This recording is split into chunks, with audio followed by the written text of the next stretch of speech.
Bueno, vamos a definir la alergia a la proteína de la leche de vaca. Se define como una enfermedad consecuente de una respuesta inmunológica adversa que ocurre de manera reproducible después de la exposición a la proteína de la leche de vaca. La alergia a la proteína de la leche de vaca suele ser la primera alergia alimentaria diagnosticada en los bebés, ya que obviamente la proteína de la leche de vaca es la primera proteína alimentaria que se introduce debido a que, bueno, esto de la aparición de las fórmulas infantiles. La PLB inmunomediada es la alergia alimentaria más común entre los bebés y los niños pequeños y afecta de un 0,5 a un 3,8%. Con respecto a la prevalencia es variable, es como lo hablamos ayer. O sea, acá para tener un diagnóstico certero necesitamos, la prevalencia es de un 1 o un 3% cuando es estudios por prueba de provocación oral, que es en definitiva el diagnóstico, el gold estándar para el diagnóstico y certero. Pero hay muchos autoinformados por reporte propio de un 10 a un 15%. Y estudios con laboratorio o test cutáneo de un 3 a un 40%. ¿Y esto por qué es tan amplio? Por lo que hablamos ayer, el tema de la sensibilización, que no es una alergia, sino que es una sensibilización, pero muchas veces mal diagnosticado alergia. Afortunadamente, la mayoría de los niños supera la alergia y adquiere tolerancia a la leche de vaca, aunque algunos pueden permanecer el resto de la vida. Tenemos el 50% antes del año de vida, 80% antes de los 5 años de edad y menos del 10% de los casos persisten hasta la edad adulta. Hablando de factores de riesgo, que esto hablamos un montón, el tema de la atopía familiar es fundamental. Bueno, la edad materna, el nacimiento por cesárea, que esto, como bien dijimos, predispone a la microbiota. La alimentación mixta, lactancia materna más la introducción de fórmulas lácteas, lactancia materna menor a 3 meses, factores que alteran la microbiota, como dijimos, el tema de la cesárea, y está visto que las concentraciones de vitamina D materna en sangre también son un factor de riesgo. Y personales, la dermatitis atópica grave antes de los 6 meses predispone a alergia a la proteína de la leche de vaca y el asma mal controlado. Es importante conocer la composición de la leche de vaca. Está compuesta por hidrato de carbono, que es lactosa, los lípidos, las proteínas, minerales y vitaminas. Dentro de las proteínas contienen alrededor de 30 a 35 gramos por litro. Tiene más de 25 proteínas diferentes, pero solo algunas son las que producen alergia. Lo que mediante la acidificación, ayer nos contaba Claudia cómo separa la caseína la caseína del suero de la leche, que es donde se encuentran la mayor cantidad de proteínas. El 80% está en la caseína y el 20% del suero. Bueno, como dijimos, la caseína es la proteína que está más presente. Hay diferentes tipos y estos subtipos es importante tenerlos en cuenta porque están asociados a reacción cruzada con diferentes leches de otros mamíferos. Y bueno, y las proteínas del suero, que ahora las vamos a ver.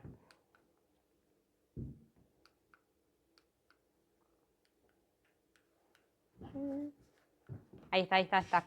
Bueno, la caseína, como dijimos, que es la más frecuente, tiene la característica de ser termoestable. Esto quiere decir que no se desnaturaliza con el calor, entonces es resistente a altas temperaturas.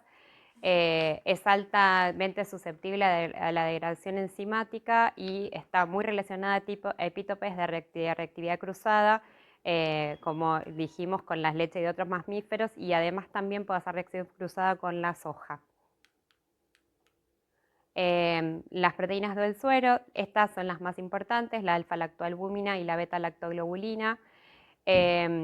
La alfa-lactoalbúmina sí se desnaturaliza con el calor, por lo tanto es importante conocer cuando se estudia el paciente si está presente esta proteína, porque son los pacientes que podrían tolerar horneados.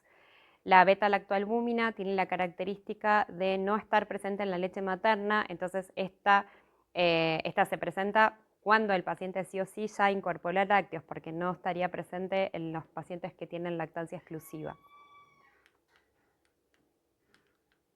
Bueno, la albúmina sérica no es tan frecuente que haya alergia a estas dos, a la albúmina y la inmunoglobulina es importante para el tema de la inmunidad y está presente en tejidos, en sangre, en fluidos y secreciones de la vaca, pero no son tan importantes para la alergia. Y la lactoferrina, bueno, también tampoco es una de las proteínas, si bien es una de las proteínas que hay que investigar, no son las más frecuentes. Bueno, y esto es como para ver el tema de la reactividad cruzada, la importancia que tienen las diferentes proteínas, conocerlas porque hacen reacción cruzada con las proteínas de otros mamíferos, la soja y con la carne vacuna también.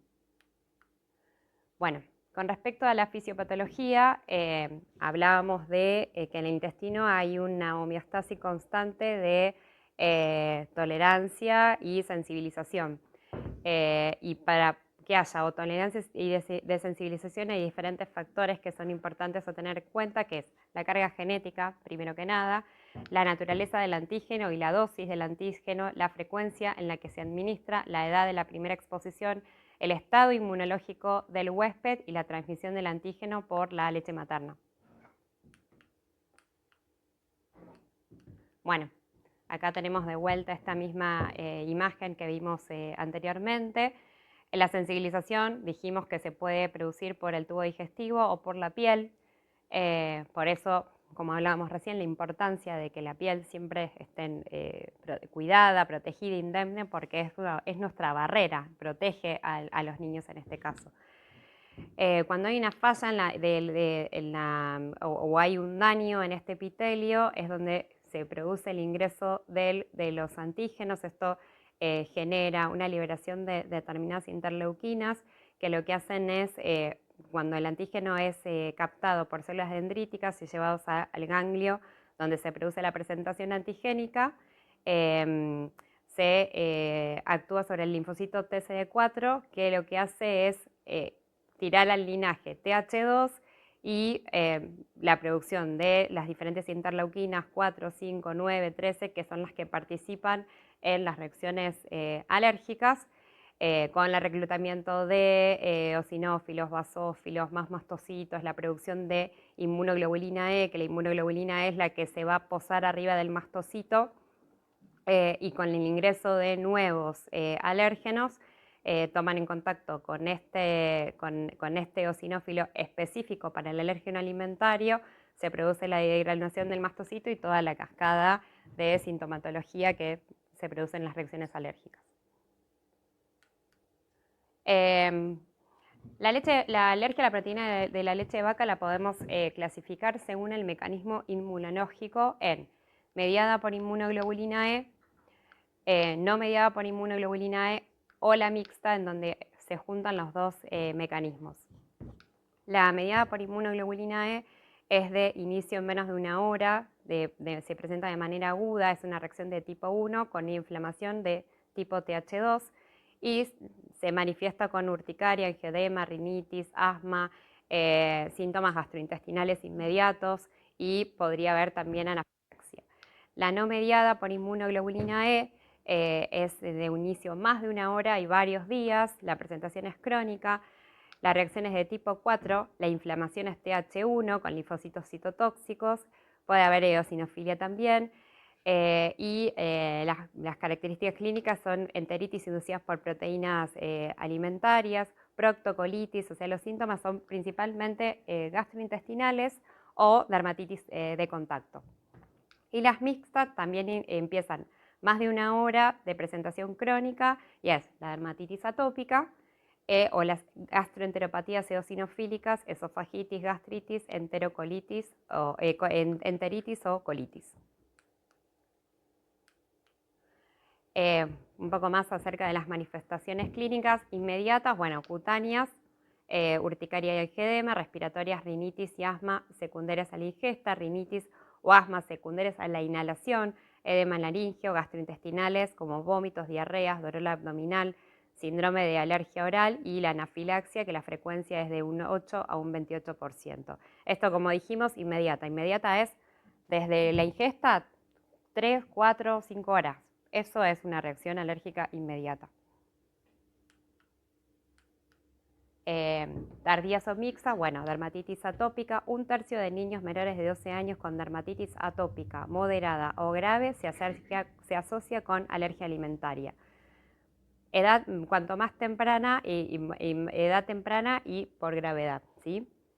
Entonces, esto es lo que decíamos antes también. Si el paciente es un bebé con una dermatitis atópica moderada a grave, hay que pensar en la posibilidad de que se trate de una alergia alimentaria, que haya una asociación con una alergia alimentaria y que sea el alimento el que esté empeorando y exacerbando la dermatitis. Síntomas gastrointestinales: reflujo gastroesofágico, gastroenteropatía eosinofílica, constipación, cólicos del lactante, enteropatías inducidas por proteínas. Este es un síndrome de Scheiner, infiltrado pulmonar, más falla del amedro, síntomas respiratorios, anemia ferropénica y herencia familiar de alergia a la proteína de la leche de vaca. Y otras manifestaciones: dolor abdominal recurrente. Bueno, vamos a detenernos un poco en lo que es las manifestaciones clínicas de la inmunoe no mediada. Como dijimos, las manifestaciones son casi, vamos, casi exclusivas al tubo digestivo. Tenemos 3 tipos diferentes. En este gráfico vemos que según el... ¿5 minutos? No, sí. Ah, 5 minutos, cortábamos.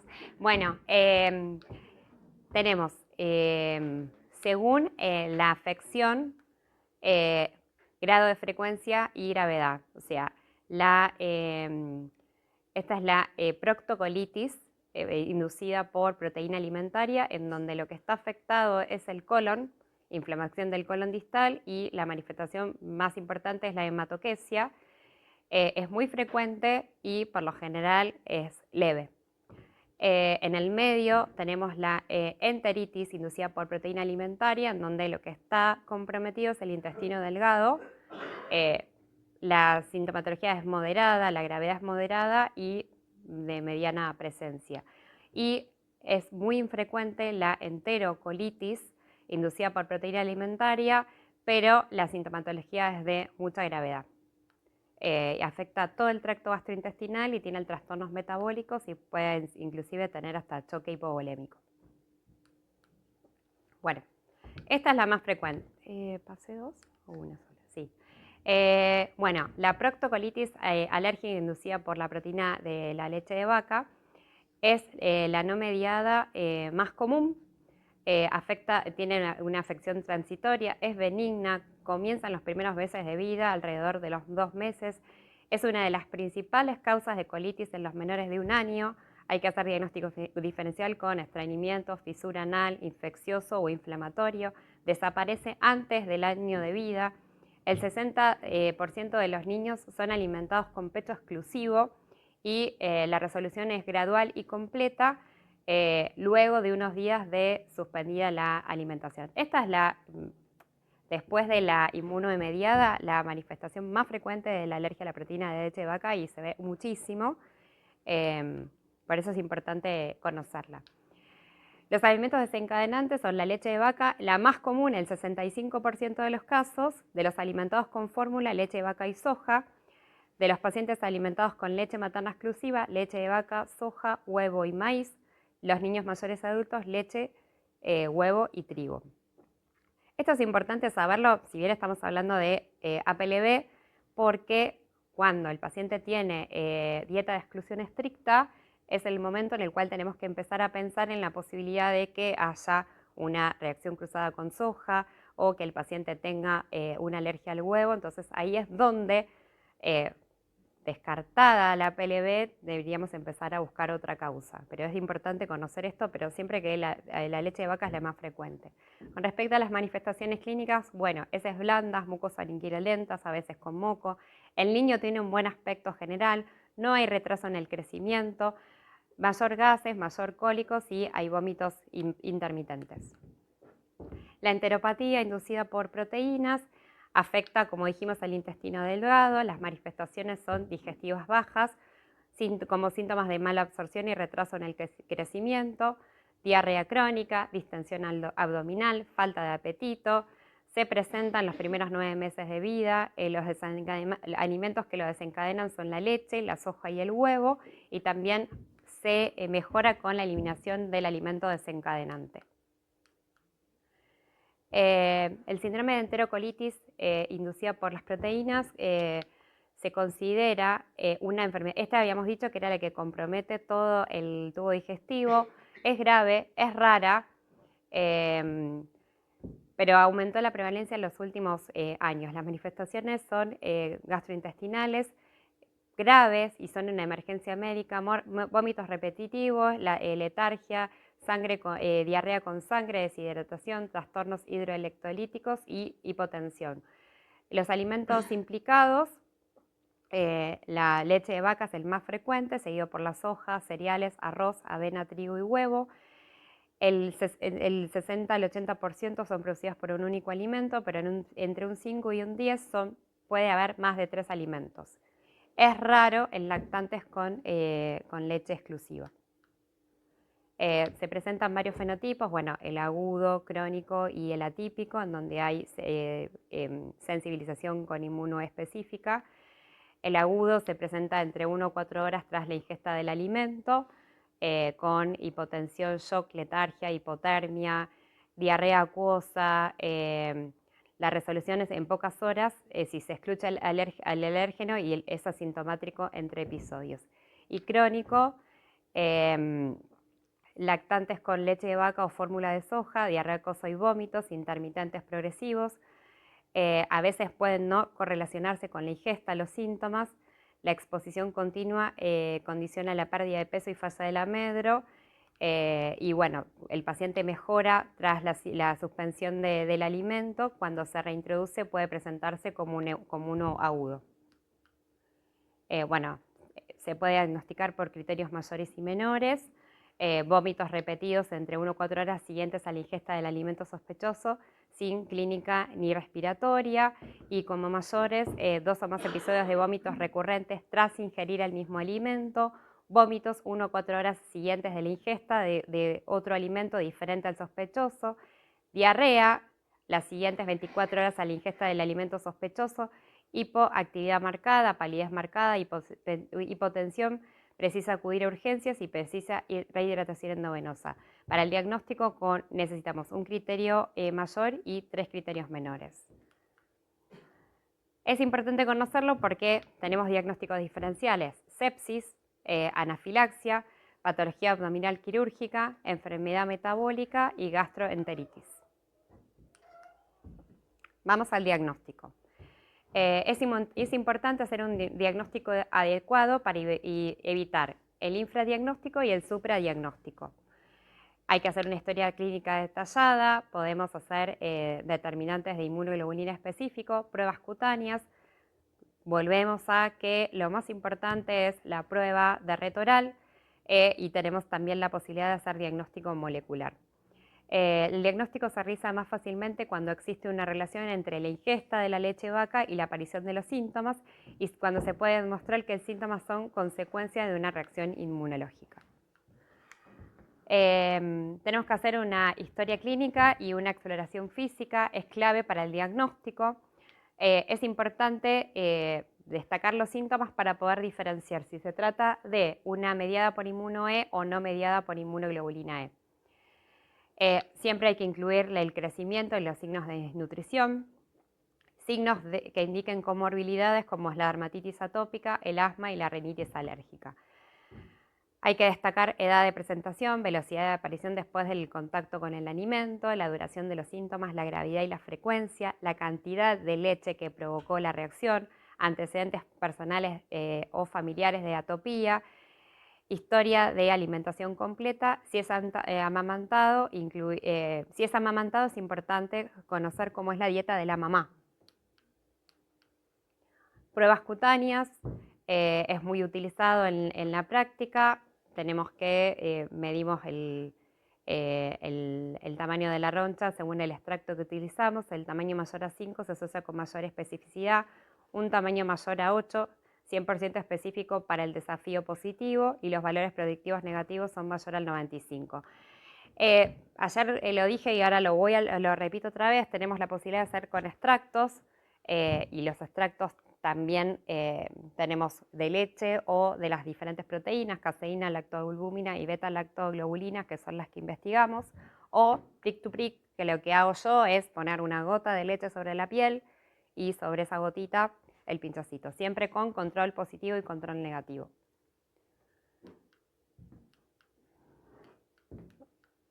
La inmunoglobulina específica permite una evaluación objetiva y cuantitativa de la sensibilización a un alérgeno.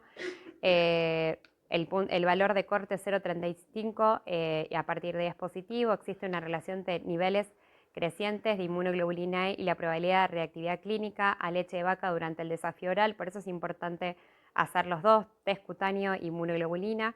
Es marcador pronóstico para la persistencia de la alergia a la proteína de la leche de vaca. Bueno, test de parche, la realidad es que yo no lo realizo, sí está descrito, pero no está estandarizado, que es colocar leche sobre la piel, mantenerlo durante 48 horas y sacar. Sí, se hace en medicamentos, está estandarizado, pero en alimentos no.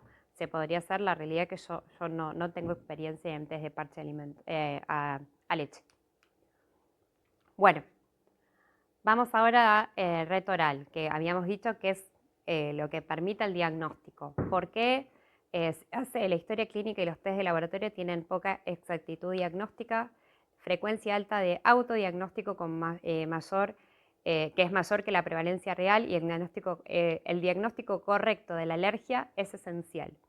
¿Para qué se hace cuando los resultados de los test para inmunoglobulina de sérico no son consistentes con la historia clínica? Determinar si los alérgenos alimentarios están asociados o coinciden o condiciones crónicas como la dermatitis atópica o la esofagitis eosinofílica.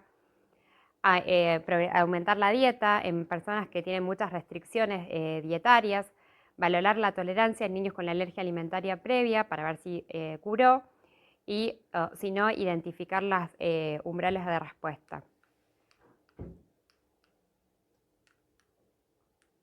Bueno, ahí va. Bueno, para poder hacerlo, el paciente tiene que encontrarse en buen estado de salud el día del test para minimizar los riesgos de reacciones severas o confundir. Evaluar los factores asociados a reacciones fatales o casi fatales, los antecedentes de asma, anafilaxia previa con leche. Tiene que tener ayuno de 4 horas, los niños pequeños 2 horas, el ambiente tiene que estar controlado, con médicos, enfermeros entrenados para reconocer y tratar una reacción grave. Se hace el examen físico completo, los signos vitales, y es necesario tener la medicación de emergencia para resolver una situación grave y el equipamiento necesario. Esto hay que tenerlo en cuenta cuando decidimos hacer una prueba de provocación. Esto genera mucho estrés y ansiedad en el paciente y en la familia, porque si tienen el recuerdo vivido de una reacción grave, exponerlos a esta situación es complejo. Entonces hay que tenerlo en cuenta, no solamente por el estrés y la ansiedad, sino que hay una repercusión clínica asociada a esto. El paciente está con taquicardia, sudoroso, y quizás es la ansiedad o el nervio que le genera y no. Entonces hay que tenerlo en cuenta para no confundir el momento de hacer la exposición y que no parezca una reacción. Por esto que puse acá, el paciente puede tener un recuerdo vivido de la reacción previa, tener miedo a lo desconocido. Es importante verificar que el paciente esté preparado, le dimos la comunicación y el consentimiento necesario para hacerlo. Bueno, es importante que sean niños pequeños que lleven algo para jugar, porque van a estar un rato, y que el niño pueda elegir el alimento que va a utilizar, porque es en definitiva el que lo tiene que comer. Bueno, muchas veces la inmunoglobulina, la alergia mediada de las proteínas son toleradas y están horneadas. Su incorporación puede acortar el tiempo de adquisición de la tolerancia. La ingesta regular de los horneados genera un efecto similar a la inmunoterapia, disminuye el tamaño del labón y los niveles de inmunoglobulina E sérica, incrementan los niveles de inmunoglobulina 4 específica, que es de la tolerancia. La desnaturalización de los epítopes conformacionales disminuyen la capacidad de la unión con la inmunoglobulina E, entonces se recomiendan horneados más de 180 grados por 30 minutos en una matriz de trigo. Eso favorece la desnaturalización y la tolerancia. Esto, ¿por qué es importante saberlo? Porque a veces tenemos pacientes en los cuales no es completamente negativo para todas las proteínas. Dijimos que la caseína no se desnaturaliza con el calor, la alfa-albúmina y la beta-albúmina, la alfa-lactoglobulina sí se desnaturalizan. Entonces esos son los pacientes en los cuales probablemente puedan tolerar los horneados. Y esto es importante, que la tolerancia y la exposición a los horneados actuaría como una inmunoterapia y eso nos ayudaría a lograr la tolerancia posterior, definitiva. Entonces hay un momento en el cual quizás no hacemos la provocación con leche fresca, pero sí con los horneados, y si el paciente supera, se los mantiene para justamente generar esto. Bueno, este es un ejemplo de la provocación con leche. Se empieza en el primer, obviamente el paciente internado, como dijimos antes, se empieza con gotas sublingual, la primera dosis que se aumenta cada 10-15 minutos, la siguiente 1 mililitro, 0,25, 0,5, 1 mililitro hasta llegar a 100 mililitros. Se hacen todos los controles previo a la toma de cada una de las diferentes dosis y se mantiene el paciente en observación 60 minutos posteriores. Y esta es la prueba con horneados, que se empieza con migajas, dice acá, de una galletita que contenga leche, un poco más, después un sexto, un octavo, un cuarto, hasta comer la galletita entera, también de entre 15 y 30 minutos, y terminados se esperan 60 minutos. Bueno, el resultado. Si el resultado es positivo, o sea que el paciente tuvo síntomas durante el reto, hay que mantener la dieta estricta. La duración de la observación va a depender de la severidad de la reacción y los valores de la valoración clínica. Al menos de 2 a 4 horas después de la reacción inmunomediadas, y hay que mantener mínima actividad por el resto del día, monitorizar las posibles reacciones bifásicas y idealmente tener el autoinyector de adrenalina. Si la prueba da negativa, o sea que el paciente no tiene síntomas, se evita el alimento en lo que queda del día del test. Si el paciente, toma fórmulas lácteas o debe tomar o leche entera en la casa, algún porcentaje bajo de individuos puede reaccionar después de la ingesta repetida a pesar de la prueba negativa, y puede haber pérdida de tolerancia si no se ingiere regularmente. Entonces es importante mantener la ingesta de leche. El plan de tratamiento de emergencia y manejo en el colegio debe actualizarse porque estos son pacientes que estaban restringidos y obviamente el paciente, si tolera, pues tiene que consumirlo. Bueno, con respecto a la no mediada, en formas clínicas leves, que dijimos que es la más frecuente, la proctocolitis puede realizarse en forma ambulatoria. Los alimentados con leche materna, reintroducir la leche de vaca en la dieta de la mamá. Los alimentados con leche artificial se puede introducir lácteos en porcentajes crecientes mezclados con fórmulas hipoalergénicas.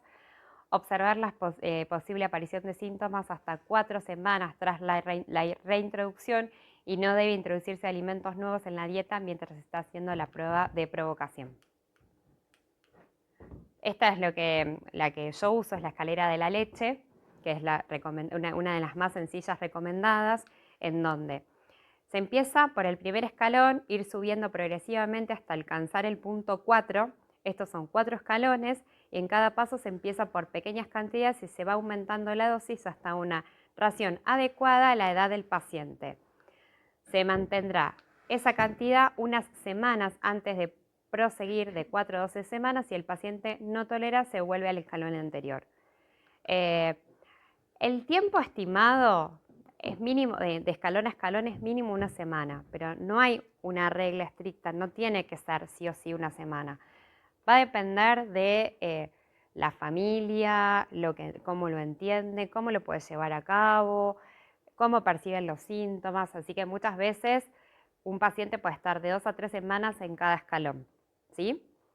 Entonces, bueno, el primer escalón son productos horneados con trazas o pequeñas cantidades de leche de vaca, se utilizan galletitas, uno puede ir diciendo un cuarto, durante 2 días un cuartito, 2 días medio, un día una galletita entera, otro día 2, 3 galletitas, todo también va a depender de la edad del paciente, obviamente, porque si el paciente no es un bebé, la que come las galletitas es la mamá, entonces bueno, no es lo mismo, cada paciente esto es a modo de guía, obviamente con cada paciente hay que modificarlo.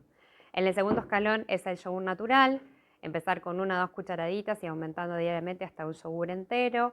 El siguiente escalón es el queso y posterior vamos con la leche fresca, que podemos implementar la misma escalera o hacerlo de manera progresiva, por ejemplo, administrando día 10, 20 mililitros por día hasta llegar a la toma que debería tener ese bebé según la edad que tiene.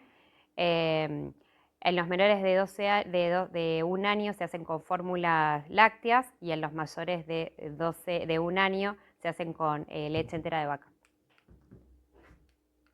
Bueno, algoritmo. Paciente con síntomas compatibles de alergia a la proteína de la leche de vaca inmunomediados, se hace dieta de eliminación, prueba cutánea e inmunoglobulina específica. Yo hago las 2 cosas. En lo posible, las 2 cosas porque eso mejora un montón el diagnóstico y también es muy importante para el seguimiento. Cuando el resultado es positivo, dieta de eliminación. Hay síntomas compatibles con pruebas confirmatorias positivas, ambas, cutáneo e inmunoglobulina específica, se hace dieta de eliminación. Si los test son negativos, hacemos el reto oral. Negativo, bueno, obviamente no se hace dieta de eliminación. Si es positivo, dieta de eliminación. Cuando los síntomas son compatibles con no inmunoglobulina mediada, dieta de eliminación. Durante al menos 2 o 6 semanas se mantiene la dieta de eliminación. Si mejoran los síntomas, entonces se expone al reto oral. Si es negativo, no se mantiene la dieta. Si es positivo, se mantiene. Esto es muy importante, porque si no, dieta de eliminación, mejoran los síntomas y nunca enfrentamos, no podemos hacer diagnóstico. Y el diagnóstico es fundamental. Entonces esto siempre, sí o sí, hay que hacerlo. Cuando se hace la dieta de eliminación, 2 a 6 semanas, no mejoran los síntomas, entonces hay que pensar en otra posibilidad diagnóstica. También es muy importante el tema de contaminación cruzada, trazas, lectura de etiquetas. Bueno, ya casi, porque creo que vamos al tratamiento ahora. Ya hicimos el diagnóstico, bueno, diagnóstico molecular, que esto lo que nos permite es, como hablamos antes, reacción cruzada, carne, otros mamíferos. Nada, es importante para ver la tolerancia. No es algo que se haga habitualmente, con lo cual sabemos que está, quizás en algún momento esté accesible y nos va a ayudar un montón, pero pasamos porque vamos al tratamiento, que es lo más importante. Educación, fundamental. Es la única profilaxis disponible, es la educación, identificar el alérgeno y reconocer la reactividad cruzada, educación del paciente, la familia y sus cuidadores. Obviamente, estar atentos a la posibilidad de una reacción de simple a grave. El paciente tiene que tener, bueno, adrenalina, antihistamínicos, corticoides, la epinefrina autoinyectable, saber reconocer las manifestaciones y, bueno, la eliminación, saber leer etiquetas y reconocer los alimentos de riesgo, y el paciente tiene que tener un plan de emergencia por escrito. Dieta de eliminación, bueno, en los niños que tienen lactancia exclusiva, eliminar la leche de vaca y derivados de la dieta de la mamá. Cuando no mejoran, reintroducir la leche de vaca a la madre y buscar otras causas, habíamos dicho, soja, huevo. Mejoran, pero reaparecen los síntomas, restringir otros alimentos y bueno, y pasar a leches de fórmulas. A la madre hay que suplementarla con calcio y con vitamina D. Síntomas comienzan con, si los síntomas empiezan con la adición de la fórmula leche materna, retirar la fórmula y continuar con la leche materna. Y los niños con fórmula, bueno, lo que hay que hacer es reemplazarla con fórmulas extensamente hidrolizadas o de aminoácidos. Bueno, fundamental no suspender la lactancia materna. Lo que hay que hacer es eliminar los lácteos de la dieta materna. Síntomas inmediatos remiten de 3 a 6 días de eliminado y los síntomas tardíos se tardan después de 14 días de eliminado. Esto es fundamental. Hay mucha angustia en relación al diagnóstico de la alergia a la proteína de la leche de vaca. Hay mamás que piensan lo que le estoy dando a mi bebé le hace mal. No solamente las mamás, hay lamentablemente profesionales de la salud que también dicen eso. Capaz es más fácil que tomarse el tiempo de explicar cómo tiene que hacer una dieta una mamá es indicarle una lata de leche que compran y solamente la preparan. Entonces esto pasa mucho. Entonces hay que fomentar, mantener la lactancia materna. Bueno, con respecto a las fórmulas, cuando es necesario usarlas, que muchas veces es necesario, hay fórmulas hipoalergénicas. Esta fórmula debe ser tolerada por al menos el 90% de los pacientes. La fórmula ideal tiene que ser segura, sin reactividad cruzada con la leche de vaca, proporcionar adecuados nutrientes, buena palatividad, fácil adquisición de tolerancia y bajo costo económico. Esa es la ideal. Con respecto a las que existen, están las fórmulas parcialmente hidrolizadas, las cuales las parcialmente hidrolizadas lo que tiene es la proteína está un poco más rota, entonces hay menos cantidad de epítope alergénico. No está indicada la parcialmente hidrolizada en APLB, ya que contiene proteína de la leche de vaca. Puede ser tolerada por un 50 o 60% de los niños, pero nos queda un porcentaje muy alto que van a reaccionar, por eso no está indicada. Tiene menor costo, pero puede ser utilizada en niños de padres atópicos que puede ser que se usen como para prevenir el desarrollo de alergias. En realidad esto está, no está, no, sí quizás y está descrito en algunos niños que tienen hermanos con APLB, porque ahí la posibilidad de tener alergia al segundo hijo es muy alta. Y en ese caso, si fuera necesario tomar leche, podría ser. Claro, claro. Chances de. Claro, en esos casos con hidrolizada. No. No se usa. Hermano. Sería una prevención primaria. Bueno, las que sí se usan, que es la primera de elección, las fórmulas extensamente hidrolizadas, el tratamiento de elección y primera línea en APLB, excepto pacientes con anafilaxia o la enterocolitis inducida por proteínas. Contiene trazas de proteína de leche de vaca. Pacientes altamente sensibles hay algunos pacientes, muy pocos, algunos pueden tener reacción. Adecuada proporción de nutrientes, baja palatabilidad, ahí está. Pero bueno, es lo que hay. Sí, y esta es más fea todavía, pero bueno. Bueno, la fórmula a base de aminoácidos está indicaciones anafilaxias o reacciones graves, sangrado rectal que lleva a inestabilidad hemodinámica, eso es lo que dijimos antes, la enterocolitis inducida por proteína alimentaria, cuando hay falla del crecimiento con hipoproteinemia y anemia grave, síntomas con lactancia materna y deseo de cambiar la fórmula, persistencia de síntomas con fórmulas extensamente hidrolizadas o que la rechazan por el sabor. Bueno, acá es un cuadrito de las indicaciones de en qué casos sí o sí tenemos que usar, que ya lo dijimos recién. Las extensamente hidrolizadas no están indicadas leches de otros mamíferos por reacción cruzada. Bueno, de sensibilización, que ayer hablamos un poco de eso,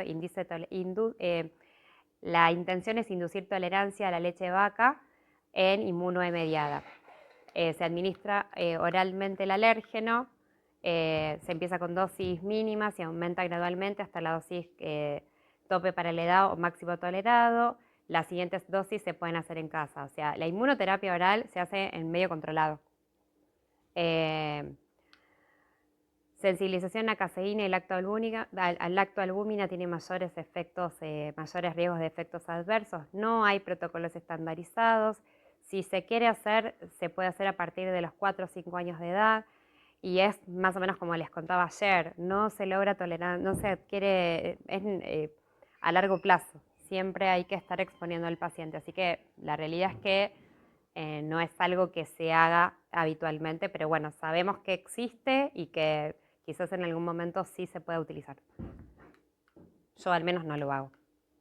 Bueno, con respecto al seguimiento, las alergias mediadas se intenta reintroducir cada 6 a 12 meses.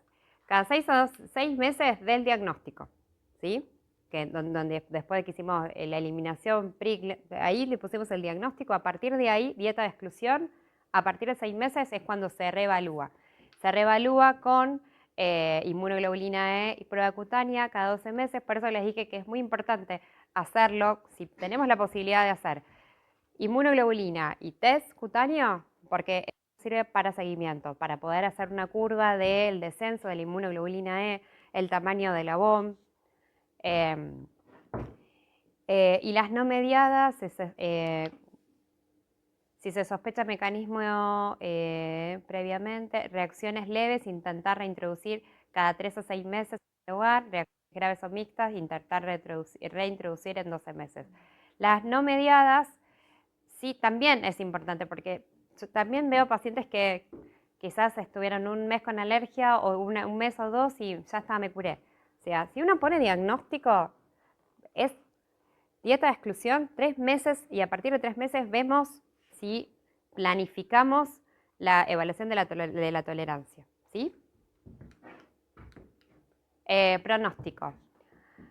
La tolerancia, bueno, dijimos que es alta, al año del 30 al 50% toleran, 2 años 55 a 75, 3 años más del 90, a los 5 años más del 90 adquirió tolerancia. Las patologías no mediadas por inmunoE tienden a resolver más tempranamente, año y medio resuelven.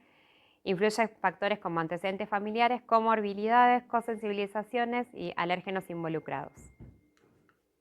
Prevención, leche materna, la alimentación del niño menor a 2 años con leche materna y una fórmula exclusiva durante los primeros 6 meses ha demostrado retrasar la aparición de síntomas de alergia cuando hay un alto riesgo. La introducción temprana o tardía de alimentos en la dieta complementaria, el retraso de la ingesta después de los 6 meses puede favorecer la sensibilización a la mayoría de los alimentos.